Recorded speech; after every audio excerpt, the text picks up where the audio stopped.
എന്താണ് ഇയാൾക്ക് സംഭവിച്ചത് എന്ന് തന്നെ ചിന്തിക്കേണ്ട ഒരവസ്ഥയിലാണ്. വളരെ ദുഃഖമുണ്ട് ഇയാളുടെ വിഷയങ്ങൾ കേൾക്കുമ്പോൾ. ഇയാൾക്കൊറ്റ ലക്ഷ്യമുള്ളൂ, AP സമസ്തയെ താറടിക്കണം, അവരെ ഛിദ്രഭിദ്രമാക്കണം. അത് ഇനി എന്ത് കുന്ത്രാണ്ടം ചെയ്തിട്ടായാലും പ്രശ്നമില്ല. ഇനി അത് മാരണം ചെയ്തിട്ടാണെങ്കിലും ഇവരത് ചെയ്യുമെന്നാണ് പറയുന്നത്. അതാണ് ഈ പറഞ്ഞതിൻ്റെ ആകത്തുക മനസ്സിലാക്കാൻ പറ്റുന്നത്. എന്നിട്ട് എന്തല്ലയോ അവനിക്ക് തോന്നുന്നത് എന്താണോ അതൊക്കെ വിളിച്ച് പറയണം. സമൂഹത്തിൽ ഒരു വെറും നിന്ദിക്കപ്പെടുന്ന വ്യക്തിയെപ്പോലെ ഇന്ന് ചിത്രീകരിക്കുന്ന ഒരവസ്ഥയിലേക്ക് എത്തിയ ഒരാളാണ്.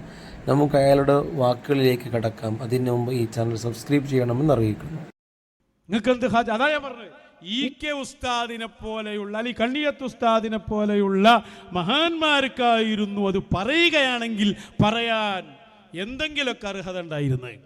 അവര് പറഞ്ഞില്ല നിങ്ങൾ നന്ദിയിലേക്ക് വരി, അല്ലെ പട്ടിക്കാട്ടേക്ക് വരി, ഇത് അജ്മീറാണ്, ഇത് നാഗൂരാണ് എന്ന് പറഞ്ഞില്ല. അവർ പറഞ്ഞില്ലെന്ന് മാത്രമല്ല, അവർ മശായിഖിലേക്ക് ആളെ ക്ഷണിച്ചു.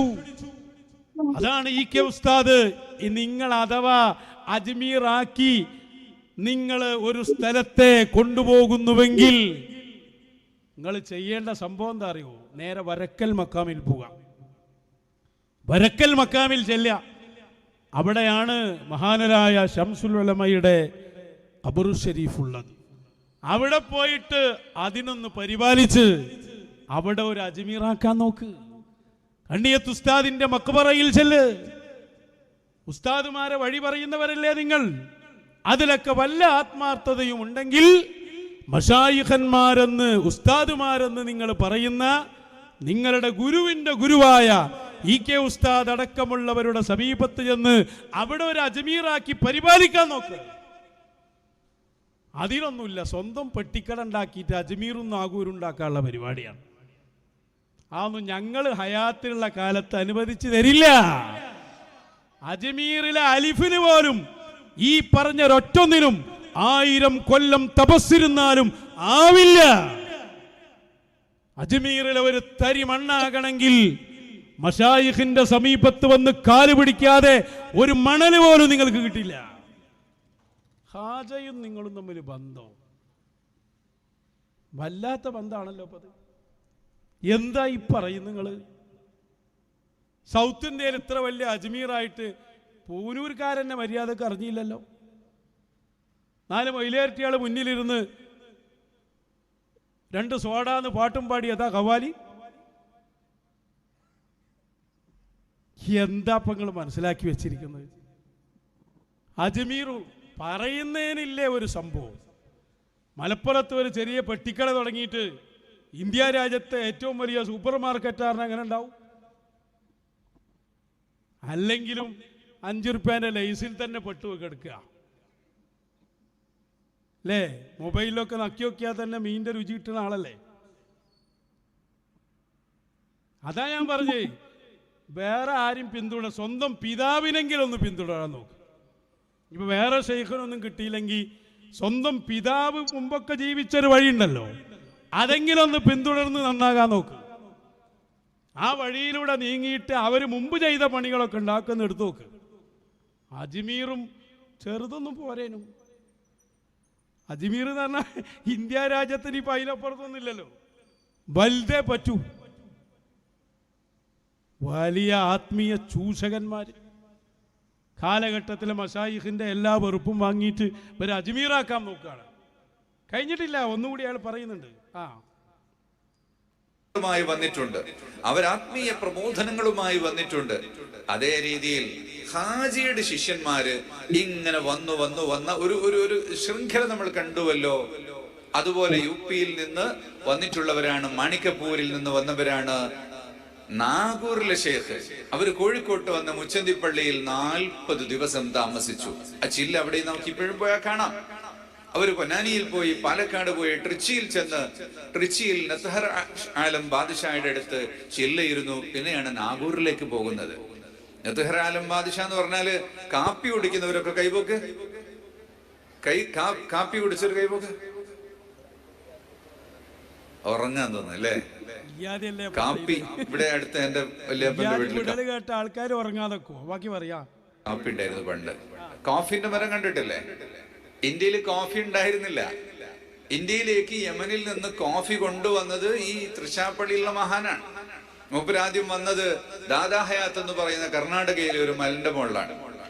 അതാണ് ബാബ ബുഡങ്കിരി എന്ന് പറയുന്നത്. ബുഡങ്കിരി ആ സ്ഥലത്തിന്. മൂപ്പരുടെ പേരാണ് മുത്തഹറുദ്ദീൻ നത്ഹർ ആലം ബാദ്ഷാ എന്ന് പറയുന്നത്. അവിടെ ചെന്നിട്ടാണ് നാഗൂറിലെ തങ്ങള് അവിടെ നിന്ന് നാഗപട്ടണത്തേക്ക് പോകുന്നത്. ഞാൻ പറഞ്ഞു വന്നത്, അങ്ങനെ അവരിങ്ങോട്ട് വന്നു. അതുപോലെ ഇവിടുന്ന് മദീനത്തുൻ നൂറിൽ നിന്ന് നമ്മളിവിടെ പണ്ട് ശാലിയാത്തിന്റെ മൗലിദ് ഇവിടെ ചൊല്ലി, അത് അച്ചടിക്കാത്തൊരു പുസ്തകമായിരുന്നു. അത് നമ്മൾ അച്ചടിച്ചു, അതൊക്കെ അങ്ങോട്ട് ചൊല്ലി അപ്പുഷാറാപ്പ്. ഇവിടുന്ന് കുട്ടികൾ ബോംബെയിലേക്ക് പോയി, നാഗ്പൂരിലേക്ക് പോയി, ഹൈദരാബാദിലേക്ക് പോയി, ഡൽഹിയിലേക്ക് പോയി. അങ്ങനെ അവർ ചെന്നു. വെസ്റ്റ് ബംഗാളിൽ 100-300 സ്ഥാപനങ്ങൾ, 1000 മദ്രസകൾ, ഒരുപാട് സ്കൂളുകൾ ഉണ്ടാക്കി. മധ്യപ്രദേശിൽ ചെന്നു, ഇൻഡോറിൽ ചെന്ന് 24 സ്കൂളുകളും അവിടെ സംവിധാനങ്ങൾ. ഇതിന്റെ സമന്വയാണ് നിങ്ങൾ ശരിക്കും ചിന്തിക്കണ്ടേ. ഹാജാ മുഈനുദ്ദീൻ ചിശ്തി അജ്മീരി റളിയല്ലാഹു അൻഹുവും ഖുത്ബുൽ മജീദ് മീറാൻ ഷാവുൽ ഹമീദ് തങ്ങൾ കോഴിക്കോട്ട് വന്ന കഥ പറയാണ്. ദാദാ ഹയാത്തിൽ പോയ സംഭവം പറയാണ്. ഈ ഔലിയാക്കന്മാരൊക്കെ അവരുടെ നൂറുകൾ കേരളത്തിലേക്ക് അവരിങ്ങനെ ചൊരിഞ്ഞു. അവരെല്ലാ ഭാഗത്തേക്കും വന്ന് ഇസ്ലാമിക പ്രബോധന പ്രവർത്തനങ്ങൾ നടത്തി, ആത്മീയമായി നേതൃത്വം നൽകി. ഇതുപോലെയാണത്രേ മദീനത്തു നൂറിൽ നിന്ന് ഇപ്പോൾ അങ്ങോട്ട് നൂറ്, അവരൊക്കെ ഇങ്ങോട്ട് വന്നതുപോലെ നൂറാനികൾ വെസ്റ്റ് ബംഗാളിലേക്കും ഒക്കെ തെണ്ടിപ്പോവുകയാണ് എന്നാണ്. ഇത് രണ്ടും എങ്ങനെ സമന്വയിപ്പിക്കും? നിങ്ങളൊന്ന് ആലോചിച്ച് നോക്കി. നാഗൂര് ഷെയ്ഖ് കോഴിക്കോട് വന്നതുപോലെ അത്രേ ബന്റെ നൂറാനി ഏണ്ട് പോണ് തമിഴ്നാട്ടിൽ കോടും. എന്നിട്ട് അതിനെ രണ്ടും ഒന്നാക്കുകയാണ്. എന്നിട്ട് 2 പേരിട്ടു. ഒന്ന് അജ്മീർ മിഷൻ, ഒന്ന് ബന്റെ മിഷനും. ആരോടാ കളി? അതാ ഞാൻ ചോദിച്ചു. നിങ്ങൾ ഒരുപാട് കാലം EK ഉസ്താദിന് ഇവിടെ മണ്ണിട്ട് മൂടി നിങ്ങൾ ഇവിടെ ഉഷാറാകാൻ ശ്രമിച്ചു. ഞങ്ങളുടെ മശായിഖുമാർ അവരുടെ മദ്ഹ് പറയാൻ പറഞ്ഞു. EK ഉസ്താദിന്റെ മഹത്വം ഇവിടെ തെളിഞ്ഞു നിന്നു. EK ഉസ്താദിന്റെ രചന, അജ്മീർ രചനക്ക് വെറുതെ രചിച്ചതല്ല. അജ്മീറിൽ പോയപ്പോ ഹാജാ തങ്ങൾ പറഞ്ഞതാണ്, എൻ്റെ പേരിൽ ഒരു മൗലിദ് രചിക്കണം. സമസ്തയുടെ EK ഉസ്താദിന്റെ സ്മരണ കണ്ട് അടുത്ത് നോക്കി, അതിൽ കാണാം അജ്മീർ മൗലിദ് രചിക്കാൻ കാരണം ഹാജാ തങ്ങളുടെ നിർദ്ദേശമായിരുന്നു എന്നാണ്. നിങ്ങളവിടെ പോയിട്ട് വല്ല അനാചാരം ഉണ്ടാക്കാൻ നോക്കുക. സുജൂദ് ചെയ്യുന്നുണ്ട് എന്നാ മറ്റോ പറഞ്ഞു. ഉമ്മരപ്പടി പിന്നെ മുത്താണ്. അങ്ങനെയാണ് എന്തൊക്കെ സുജൂദാകേണ്ടി വരും ഞാൻ പണ്ട് ചോദിച്ചിന്. ഇതിനെ മറുപടി കിട്ടിയില്ല. എവിടേക്കാണ് സമൂഹത്തെ കൊണ്ടുപോകുന്നവര്? ഇതെങ്ങനെ? ഇത് നിങ്ങളെപ്പോലെ ആത്മീയ ചൂഷകർ ആരാണ്? എന്താ നിങ്ങൾ ഈ പറയണത്? ഹാജാ തങ്ങളും അതുപോലെ തന്നെ നാഗൂർ ശൈഖ് അവറുകളും അബുൽ അബ്ബാസുൽ മർസി തങ്ങളും ഷാദുൽ ഇമാമൊക്കെ മറ്റു നാടുകളിലേക്ക് അള്ളാന്റെ നിർദ്ദേശത്തിൽ പോയ പോലാണോ ഈ നൂറ